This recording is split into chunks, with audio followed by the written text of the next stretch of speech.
Hello guys, ఈ వీడియోలో మనం 8th వీక్ ఓటింగ్ అనాలిసిస్ గురించి తెలుసుకుందాం. సో ఈ వీడియో అనేది అన్ని ఇన్స్టాగ్రామ్ పోల్స్, యూట్యూబ్ పోల్స్, అదేవిధంగా అన్అఫిషియల్ పోల్స్ అన్నింటినీ కూడా ఎవరైతే తీసుకుని ఈ ఓటింగ్ అనాలిసిస్ అయితే చేయడం జరుగుతుంది. అండ్ ఫస్ట్ ప్లేస్లో అయితే తనుజ గారు ఉన్నారు. తనుజ గారికి 32% ఓటింగ్ రావడం జరుగుతుంది. తనుజ గారికి యూట్యూబ్ పోల్స్లో కూడా అన్ని పోల్స్లో కూడా ఫస్ట్ ప్లేస్లో ఉన్నారు. ఆల్మోస్ట్ 50% ఆవిడకి ఓటింగ్ వస్తుంది యూట్యూబ్లో అయితే. అండ్ సెకండ్ ప్లేస్లో కళ్యాణ్ గారు ఉన్నారు 22% ఓటింగ్తో. థర్డ్ ప్లేస్లో సంజన గారు ఉన్నారు.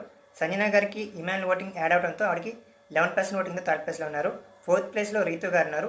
రీతు గారికి మాధురి గారు రావడం వల్ల ఓటింగ్ బాగా పెరిగిందని చెప్పాలి. అండ్ ఫిఫ్త్ ప్లేస్లో డమన్ పవన్ ఉన్నారు 9% ఓటింగ్తో. అండ్ తర్వాత 6th ప్లేస్లో రాము 7% ఓటింగ్తో.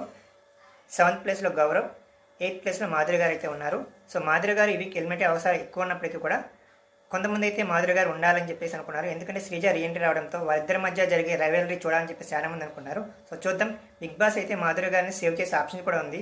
ఎందుకంటే తనుజ గారికి సేవింగ్ పవర్ అయితే ఇచ్చారు. సో ఆ సేవింగ్ పవర్తో మాధురి గారిని సేవ్ చేస్తే నెక్స్ట్ వీక్ కూడా మాధురి గారు ఉంటారు. అప్పుడు శ్రీజాకి మాధురి గారికి మధ్య జరిగే రైవల్రీతో రేటింగ్ అయితే పెరుగుతుంది.